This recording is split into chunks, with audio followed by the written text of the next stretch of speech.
আমার অতীত সম্পর্কে জানবেন? আমার মনে হয় কি অতীত নিয়ে কথা না বলাটাই আমার সাথে বিয়ে হওয়ার আগে যতই খারাপ হোক না কেন ওটা তো আর আমার দেখার বিষয় না। শুধু একটাই রিকোয়েস্ট, অতীত যেন বর্তমান না হয়। আমাকে আপনার পছন্দ হয়েছে? হ্যাঁ, প্রথমে তো বিয়েতে আমি রাজি ছিলাম, বাবার কাছে ছবি দেখে পরে আমি রাজি হয়ে গেছি। আমাকে এত কিছুর পরেও নিজেকে সুখী মনে হচ্ছে।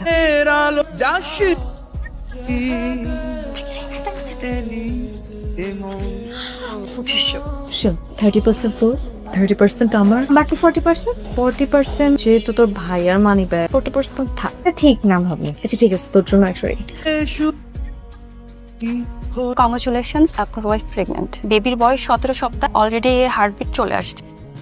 বেবি কি কাহা হচ্ছে? না কোনো সমস্যা নেই, আপনি একটা অ্যালামিলি টেস্ট করে নেবেন। বেবির বয়স তো এখন 17 সপ্তাহ, 20 সপ্তাহ গেলেই করে নেবেন, ঠিক আছে? আমি সপ্তাহে আসি।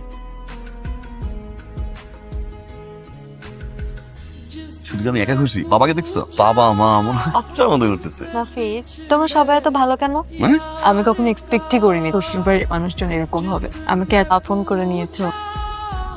3 মাস 12 দিন 12 দিন ভুলে গেছি। 14 সপ্তাহ 4 দিন। বাহ, তোমার ব্রেন এত ভালো। বেবির বয়স তো এখন 17 সপ্তাহ, 20 সপ্তাহ গেলেই করে নেবেন টেস্টটা।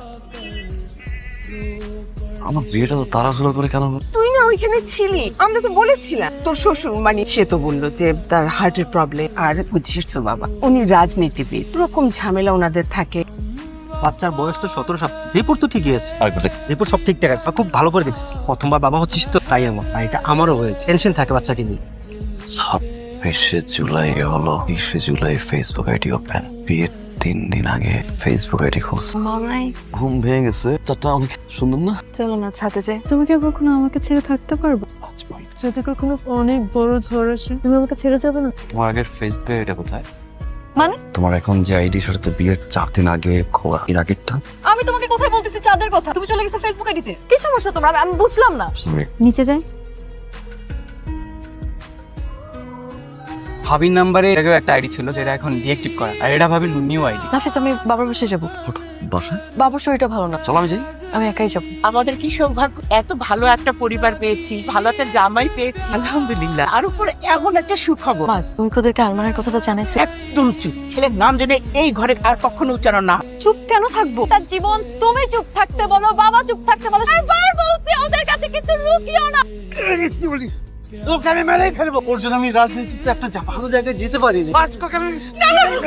আমাকে মেরে ফেলো বাবা, আমাকে বলতে দাও, আমাকে শুনো। সারাটা জীবন তো চুপ করে রাখছো। আমার ইচ্ছার বিরুদ্ধে আমাকে বিয়ে দিতে আমি তো করছিলাম। অনেক বড় পাপ করে ফেলছি, তো বড় শাস্তি আমাকে দিল।